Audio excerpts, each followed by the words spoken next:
Welcome to the Embodied Resilience podcast, where we explore the intersection of trauma-informed yoga, emotional and mental health, nervous system regulation, and the ancient wisdom of Chinese meridians. I'm Liz, a trauma-specialized yoga educator and space holder. In each episode, we will dive into practices, stories, and conversations that help you to return to your body, navigate life with more awareness, and support others with integrity and depth. Whether you're a yoga teacher, a student, or seeker, this space is for you.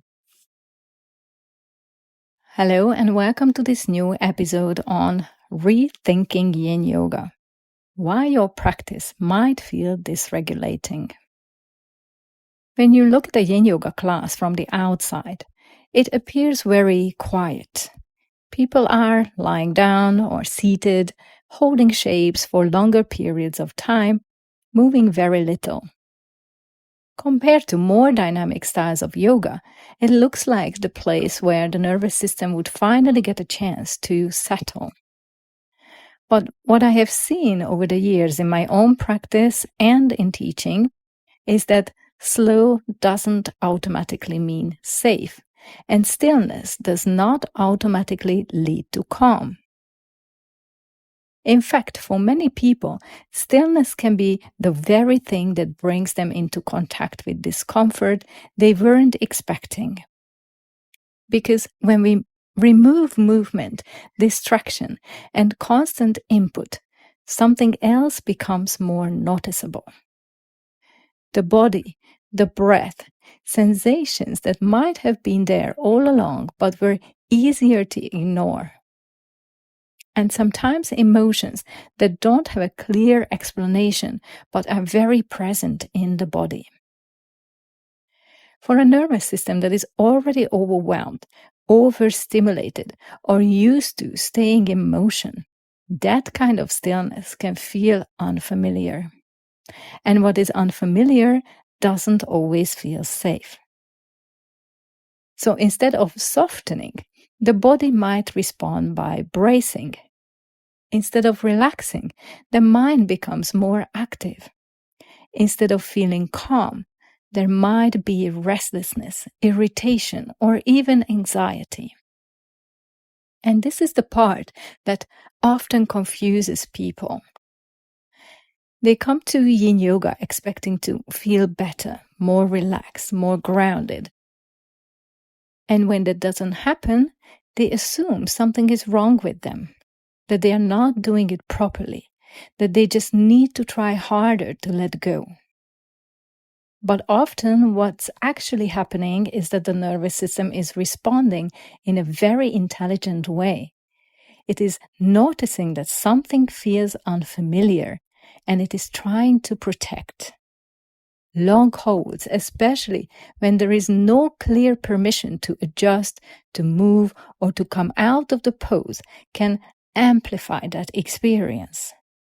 Because when the body feels like it has to stay, even when something doesn't feel right, it can start to interpret the situation as unsafe. And that's where a practice that is meant to support regulation can begin to create the exact opposite effect. Because the way yin yoga is often taught doesn't always take the nervous system into account. This is where I feel there is a missing layer in many yin yoga spaces. An understanding that regulation is not about becoming calm.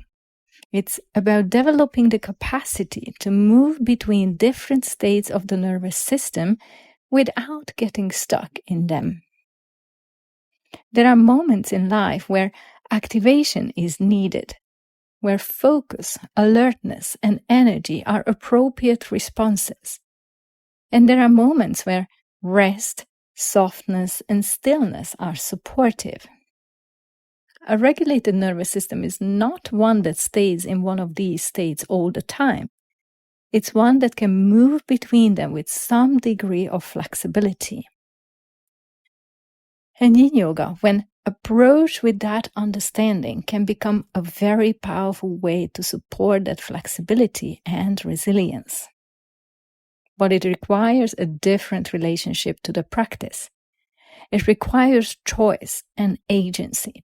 It requires the understanding that you are allowed to move, to adjust, to come out of a pose if something doesn't feel right.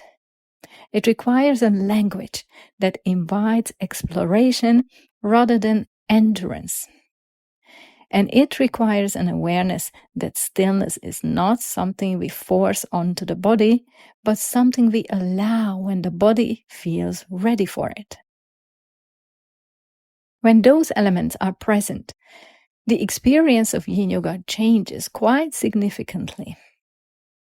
Practitioners begin to trust themselves more. Notice the difference between sensation that feels supportive and sensation that feels overwhelming. They learn how to stay with their experience without overriding it. And from there, regulation becomes something that emerges rather than something that is imposed. For teachers, this shift is just as important because the way we guide a practice shapes how people relate to what they are feeling. If we present stillness as something that should feel relaxing, students may stay in poses that are not supportive for them, simply because they believe they are supposed to. But if we acknowledge that stillness can feel different for everyone, and that all responses are valid, we create a space for a much more honest and safe experience. This is the kind of approach that has shaped my work over the years. Once you begin to see that layer, the practice changes and teaching changes. It becomes less about holding poses for a certain amount of time and more about how you are relating to yourself within that time. If you are curious to experience this in a simple and accessible way, I invite you to start with a felt experience in my free Yin Reset practice. It's a gentle entry point into this way of practicing Yin Yoga, where you can begin to notice how your nervous system responds to stillness when there is space, choice, and awareness. And if you feel ready to explore this more deeply, Yin version is coming back in June. It's a free 3-day experience where we begin to unpack these layers in a more structured way. So whether you're a teacher wanting to hold space more safely or a Yin Yoga practitioner who senses that there is more to Yin Yoga than what you have been taught so far, you're both welcome in this experience. I will share the links to these free offerings in the description. Thank you so much for listening, and I hear you in the next one. If today's episode resonated with you, and you feel called to explore this work more deeply, here are a few gentle steps that you can take. You can download my free ebook, Meridians, Emotions, and Yin Yoga, which is a nice entry point into this topic. You can try the free emotional and nervous system Yin Reset, designed for you to experience how my integrated signature approach, the Meridian Emotion Nervous System Yoga Method, works in practice. You can also watch my free trauma awareness webinar called Trauma Informed Yoga Foundations.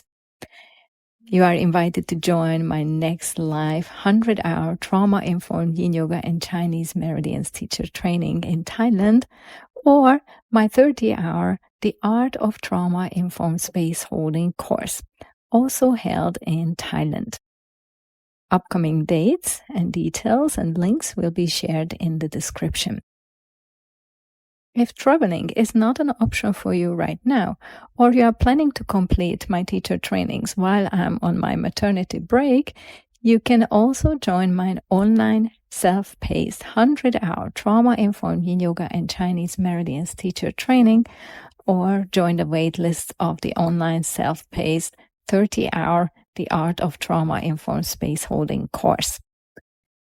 The details and links of all these offerings are going to be shared in the description of this podcast. Thank you so much for being part of this community.